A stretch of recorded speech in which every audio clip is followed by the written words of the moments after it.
அனைவருக்கும் வணக்கம். இந்த ரேணுகாவை எப்படியாவது கையும் களவுமா பிடிச்சிடணும். இவங்க ரேணுகாவே இல்ல. சுடர் தான் அப்படிங்கிறத நிரூபிச்சிடணும் அப்படின்னு ஒரு பக்கம் மல்லி நினைக்கிறாங்க. இன்னொரு பக்கம் அவங்க ரிலேட்டிவ்ஸ் அதாவது நாகுவும், மனோகரும் நினைக்கிறாங்க. மனோகர் இதில வந்து பெரிய ஈடுபாடு காட்டணும்னு அவசியம் இல்ல. ஆனா அவங்க வந்து மல்லிக்காக பக்கபலமா நிக்கிறாங்க. தன்னோட மாப்பிள்ளை விஜய் குடும்பம் எந்த சூழ்நிலையிலயும் சோட போயிறக்கூடாது, கீழ இறங்கிறக்கூடாது அப்படின்னு நினைக்கிறாரு. அப்ப அந்த இடத்துல தான் அவங்க வந்து ஏதாவது 2, 3 பிளான பண்ணாங்க. அது எல்லாமே சொதப்பிருச்சு. அப்ப இதுக்கு அடுத்ததா ஒரு பிளான் பண்ணாங்க. என்ன அப்படின்னா டிஎன்ஏ டெஸ்ட் எடுக்கணும்னு நினைக்கிறாங்க. இதுக்கு இடையில ரேணுகா வந்து அவங்க ஒரு விஷயத்த பண்றாங்க. அதாவது கோயிலுக்கு நான் வந்து என்னது தீ பூச்சட்டி ஏந்த போறேன் அப்படிங்கிற மாரி அத நினைக்கிறாங்க. அவங்க எதுக்காகன்னா ஒவ்வொரு டிராமாவா பண்றாங்க. எப்படியாவது விஜய் மனச கவரணும், விஜய தான் பக்கம் கொண்டு வரணும் அப்படிங்கிறதுல இந்த ரேணுகா குறியா இருக்கிறாங்க. எதனால அப்படின்னா, விஜய்க்கும் மல்லிக்குமான அந்த பாண்டிங் அப்படிங்கிறது உடைக்க முடியாத அளவுக்கு ரொம்ப நெருக்கமா ஆகிட்டு இருக்கு. ரேணுகா முன்னாடியே பல விஷயங்கள பண்றாங்க அப்படிங்கும்போது, அத பார்த்துட்டு இவங்களுக்கு வந்து அப்படியே வயிறு வந்து எரிஞ்சுக்கிட்டே தான் இருக்கிறாங்க. அத கூட மல்லி வந்து கிண்டலா பேசுவாங்க.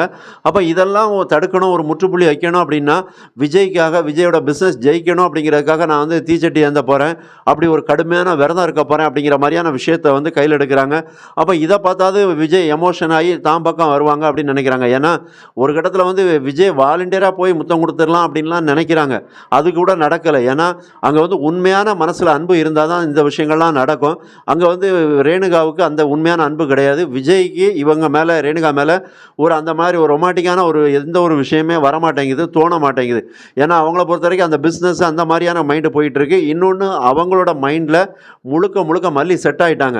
அப்போ அவங்களுக்கு வாயை திறந்தாலே மல்லின்னு தான் வருது. இங்கே திரும்பினா மல்லின்னு பார்க்குறாங்க.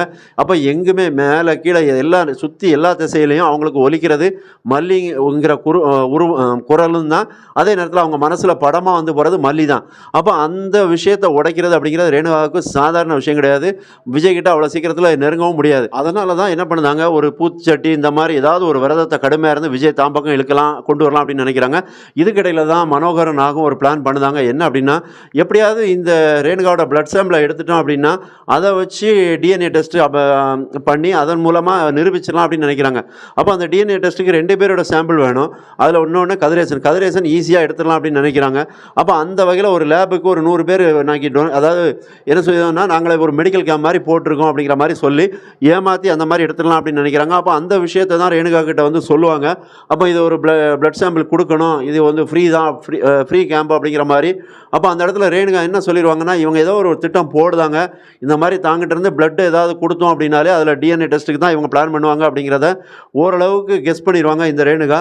அப்படிங்கும்போது நான் இப்போ வந்து விரதம் இருக்கிறேன், இந்த மாதிரியான ஒரு சுச்சுவேஷனில் நான் இந்த மாதிரி பிளட்டு இந்த மாதிரியான டொனேட் பண்ணுறது இல்லை, இந்த மாதிரி பிளட் சாம்பிள் கொடுத்து அதுக்கப்புறம் என் உடம்பை செக் பண்ணிக்கிறது இதெல்லாம் வேண்டாம் எனக்கு. ஏன்னா நான் விரதம் இருக்கிறதுனால இந்த மாதிரி எந்த ஒரு விஷயம் நான் பண்ணக்கூடாது அப்படிங்கிற ரேஞ்சுக்கு சொல்லிடுவாங்க.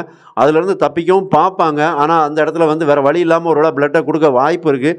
அப்படி கொடுத்தாலும் அதுக்கப்புறம் என்ன பண்ணிடுவாங்கன்னா, நான் சொல்கிற லேபில் தான் கொடுக்கணும் அப்படிங்கிற மாதிரி அவங்க ஏதாவது ஒரு விஷயத்த சொல்லுவாங்க. சும்மா கண்ட லேபிலெலாம் கொடுக்க மாட்டேன் அப்படிங்கிற ரேஞ்சுக்கு சொல்லிடுவாங்க. ஏன்னா அவங்கள பொறுத்தவரை எப்படியாவது இதை தட்டி கழிக்கணும், எந்த இடத்துலையும் பிளட் யாருக்கும் கொடுக்கக்கூடாது. ஏன்னா அவங்க ரகுகிட்ட கூட இதை கன்சல்ட் பண்ணியிருக்கலாம். அப்போ கன்சல்ட் பண்ணாங்கன்னா ரகு வந்து என்ன சொல்லிடுவாங்கன்னா, பிளட் சாம்பிள் யாருக்கும் கொடுக்காத அப்படின்னு சொல்லிடுவாங்க. ஏன்னா பிளட் சாம்பிள் கொடுத்தாலே அதை வச்சு டிஎன்ஏ டெஸ்ட் எடுக்கக்கூடிய ஒரு வாய்ப்பு இருக்குது, அதனால பண்ணாத அப்படின்ட்டுருவாங்க. அப்போ அந்த இடத்துல வந்து இதிலேருந்து எஸ்கேப் ஆவாங்க அப்படிங்கிற மாதிரி தான் தெரியுது. அப்போ இதில் எஸ்கேப் ஆகிட்டாங்கன்னா அப்போ இந்த விஷயமும் இந்த மனோகர் எடுத்த விஷயமும் தோல்வியில் தான் முடியும். ஏன்னா அவரை பொறுத்த வரைக்கும் உடனே எல்லா விஷயத்தையும் செஞ்சு ஜெயிச்சிட முடியாது. மனோகர் கொஞ்சம் இதில் வந்து அவ்வளோ சீரியஸாகவும் இருக்குது இந்த மாதிரி தெரியலை. அப்போ மல்லி பண்ணக்கூடிய விஷயந்தான் இந்த ரேணுகாவை கையங்களவமாக பிடிக்கும். அதுக்கு முன்னாடி பல சோதனைகளை வந்து மல்லி சந்திக்கிற மாதிரி தான் இருக்கும். எப்போவுமே வந்து சோதனைகளும் பிரச்சனைகளும் வரும்போது அதை நம்ம எதிர்கொண்டுக்கிட்டே தான் இருக்கணும். முன்னகட்டியே நம்ம வந்து பிரச்சனை வரப்போகுது அப்படின்லாம் எதிர்பார்த்தோம்னா அது வேலைக்கு ஆகாது. வரக்கூடிய பிரச்சனையை நம்ம எதிர்கொண்டு அதை தீர்வு கண்டுட்டு போயிட்டே இருக்கணும். ஏன்னா இதில் கூட விஜய்க்கு ஒரு விஷயத்தை வந்து மல்லி சொல்லுவாங்க, நீங்கள் உங்கள் இந்த மாதிரி ரொமான்டிக்கான விஷயத்தை விட்டுட்டு உங்கள் பிஸ்னஸில் ஃபோக்கஸ் பண்ணுவாங்க அப்படிம்பாங்க. அதெல்லாம் நல்ல விஷயம் தான். எப்போவுமே நம்மளோட கவனம் அப்படிங்கிறது நம்ம பண்ணக்கூடிய தொழிலோ இல்லை படிப்போ எதுவானாலும் இருக்கட்டும், அதில் தான் முழுக்க முழுக்க இருக்கணுமே. இந்த மாதிரி எக்ஸ்ட்ரா விஷயத்தில் ரொமான்ஸ் பண்ணுறது, ஒரே அரட்டை அடிக்கிறது, இந்த மாதிரியான விஷயத்தில் இருந்தோம் அப்படின்னா நமக்கு வெற்றிங்கிறது கிடைக்காது. அதனால தான் மல்லி ஒரு அழகான மனைவியா, அன்பான மனைவியா விஜய்க்கு சொல்கிறாங்க, உங்களோட பிஸ்னஸில் நீங்கள் ஃபோக்கஸ் பண்ணுங்க விஜய் அப்படிங்கிறாங்க. அப்புறம் இன்னொரு விஷயமும் வந்து மல்லி வந்து சொல்கிறாங்க. அது வந்து என்னென்னா, அந்த குடும்பத்தில் வந்து எப்படி ஒரு பெண் வந்து கொண்டு போகிறாங்க, அதை வந்து எப்படி ஒரு அன்பை காட்டுறாங்க அப்படிங்கிறதுக்கு மல்லி அதில் ஒரு எக்ஸாம்பிளோட சொல்லுவாங்க. இருந்தாலும் இப்போ இதில் வந்து மல்லி அடுத்ததாக என்ன பண்ண போகிறாங்க, ஏன்னா மனோகரோட விஷயம் அந்தளவு கை கொடுக்க போகிற மாதிரி தெரியலை. இப்போ இந்த கல்யாணத்தை தடுத்து நிறுத்துறதுக்கு மல்லி ஒரு ஒத்துழைப்பு கொடுத்தாகணும். இதுக்கு இடையில என்ன நடக்குது அப்படின்னா, இப்போ அடுத்ததாக உடனே இருக்கக்கூடிய ரியாக்ஷன் என்னென்னா கல்யாணம் தான். இதுக்கு இடையில விஜயோட பிஸ்னஸை ஸ்டாப் பண்ணுறதுக்கு ராஜி போடக்கூடிய திட்டத்தை எப்படி மல்லி முறியடிக்க போகிறாங்க. ஏன்னா விஜய் முறியடிக்கிறாங்க அப்படிங்கிறத விட மல்லி தான் அதை வந்து முறியடிப்பாங்க அப்படிங்கிற மாதிரி தெரியுது. ஏன்னா மல்லி மேலே ராஜி ஒரு பழியை போட்டிருக்காங்க. ஒரு சீக்கிரட்டை வெளிப்படுத்திட்டா மல்லி அப்படின்னு சொல்லியிருக்காங்க. அது நான் பண்ணலை அப்படிங்கிறதையும் மல்லி ப்ரூவ் பண்ணி ஆகணும். விஜய் பிஸ்னஸ் எந்த பிரச்சனையும் இல்லாமல் போகணும். மறக்காமல் சப்ஸ்கிரைப் பண்ணுங்கள், கமெண்ட் பண்ணுங்கள். நன்றி.